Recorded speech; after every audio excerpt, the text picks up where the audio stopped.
Cerámica de buño. Podemos atopar veleros, búhos a 3 euros, máis ou menos, cacharro para a cociña para poñer as espátulas de madeira, despois son foritas, unha bombonera, faise con barro, botamoslle un esmalte. Encaixe de camariñas, bisutería. Son feitos con arcilla polimérica a maioría deles, ao que lle vou engadindo diferentes materiais como flores secas, despois pintado a man, transferencia de imaxe sobre a arcilla, con teas, con diferentes materiais, incluindo dentro do moldeado de cada peza.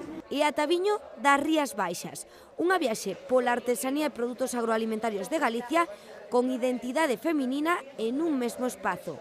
Fademur e Deputación abriron as portas á 7ª Feira de Artesanía de Mulleres Rurais na Praza de San Marcos. Para nós é un orgullo, estamos orgullosos de que se relaciona a Diputación Provincial co mundo rural, de que as nosas inversións sempre estén pensando por e para o medio rural, porque confiamos no medio rural. 16 emprendedoras das 4 provincias galegas dan a coñecer aquí o seu traballo ata o vindeiro martes 10 de marzo. E seguimos con esa idea de darlle un espacio de visibilidade aos produtos, pero sobre todo tamén ás mulleres que hai detrás da fabricación desos produtos, que creo que é importante poñer en valor o traballo destas mulleres. Produtos únicos, elaborados con técnicas tradicionais, pero incorporando métodos innovadores. Este ano como novidade temos a colección Pandeira, que está inspirada xusto nos aros das pandeiras que sirven como estructura a este cesto. Logo está tamén tecido con esta la fieltrada así de color roxo ou en blanco ou en gris. Buscando un pouquiño esa diferenciación para que sexa algo que chame ao público e que vexan que esa peza é algo innovador. Ao longo da feira, as artesáns ofrecerán degustacións e demostracións da fabricación dos produtos que realizan. Axuda moito. A verdad, véndelo ti directamente ao público, daste a conocer, xente despois ven a xunta a ti. Pero non serán as únicas actividades este ano no que a feira coincide co Día Internacional da Muller Traballadora que se celebra este domingo.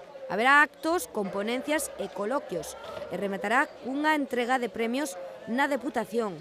Vamos a recoñecer o traballo de 4 mulleres que creemos que encarnan esos valores de arraigo do medio rural, de pelexar pola presencia das mulleres no medio rural, de reivindicarse además como as mulleres como motor e como dinámicas, como esa necesaria salvia nova que hai que ter para impulsar a economía rural. Un espazo, en definitiva, que servirá para revalorizar e reivindicar o papel da muller do rural que nos últimos anos denuncian sufriu unha involución. Se as explotacións agrícolas e ganaderas están afogadas, pois as dificultades para permanecer 2 persoas ao frente da explotación e pagar a doble cotización son moitas. Entonces, cando hai que prescindir de que alguén este de alta na Seguridade Social, normalmente prescindimos de que sea muller.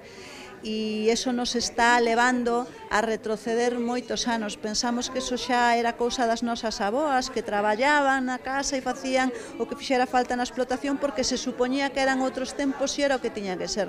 Pero desgraciadamente en eso estamos vindo unha volta atrás e creo que nos queda moito por facer. As portas da feira estarán abertas en horarios de 11 da mañá ás 2 da tarde e de 5 da tarde ás 8:30 da noite.